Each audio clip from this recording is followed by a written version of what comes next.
bahwa stunting adalah salah satu isu penting dalam dunia kesehatan anak-anak yang sekarang masih menjadi perhatian besar. Berdasarkan laporan dari Badan Organisasi Kesehatan Dunia atau WHO, ada sekitar 149 juta balita yang terkena stunting di seluruh dunia pada tahun 2020.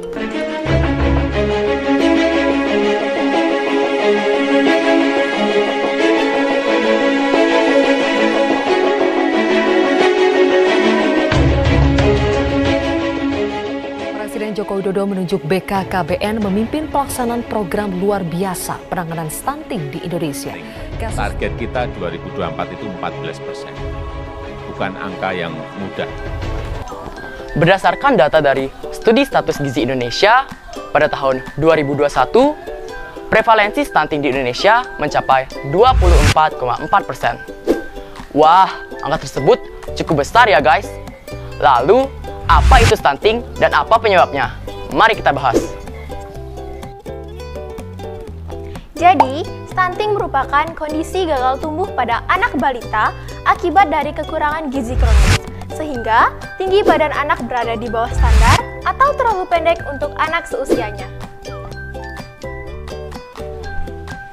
Nah, sekarang apa aja sih ciri-ciri anak yang mengalami stunting? Selain tubuh yang berperawakan lebih pendek daripada anak seusianya, ada juga loh ciri-ciri lainnya seperti wajah tampak lebih muda daripada anak seusianya, pertumbuhan gigi terlambat, performa buruk memori belajarnya, usia 8-10 tahun anak menjadi lebih pendiam, berat badan balita yang tidak naik bahkan cenderung menurun, perkembangan tubuh yang terhambat seperti telat menstruasi pertama pada anak perempuan, dan yang terakhir, anak muda terserang berbagai penyakit infeksi. Menurut WHO, ada banyak sekali hal yang dapat memicu terjadinya stunting. Yang pertama, kurangnya asupan gizi pada 1000 hari pertama kehidupan. 1000 hari pertama kehidupan merupakan periode emas perkembangan pada anak, sehingga dibutuhkan gizi yang baik dan berkualitas agar anak dapat tumbuh dengan maksimal. Lalu, adapun titik kritis yang perlu diperhatikan pada periode emas 1000 hari pertama kehidupan, yaitu asupan gizi pada ibu hamil atau periode dalam kandungan 280 hari. Periode 0-6 bulan yaitu mulai inisiasi menyusui dini dan pemberian ASI eksklusif. Periode 6-24 bulan yaitu mulai memberikan makanan pendamping ASI agar kebutuhan gizi pada anak tercukupi. Nah, yang kedua, kurangnya pengetahuan ibu mengenai kesehatan dan gizi sebelum kehamilan, sejak kehamilan, dan setelah anak lahir. Yang ketiga, kurang mengonsumsi makanan bergizi setelah lahir. Yang keempat, layanan kesehatan terbatas. Yang kelima, akses air bersih atau sanitasi yang buruk. Yang keenam, pola pengasuhan yang tidak memadai. Dan terakhir, infeksi berulang atau kronis.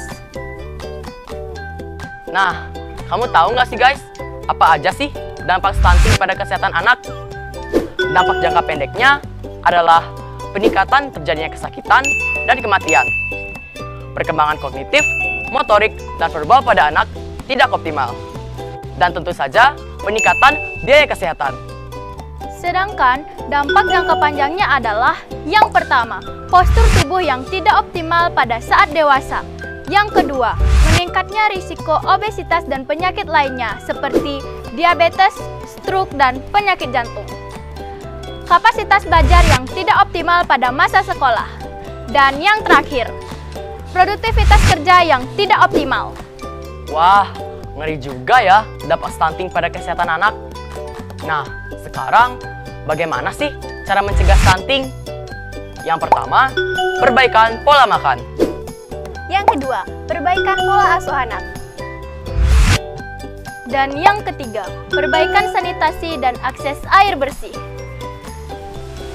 Mari bersama-sama kita cegah terjadinya stunting demi generasi Indonesia yang lebih sehat.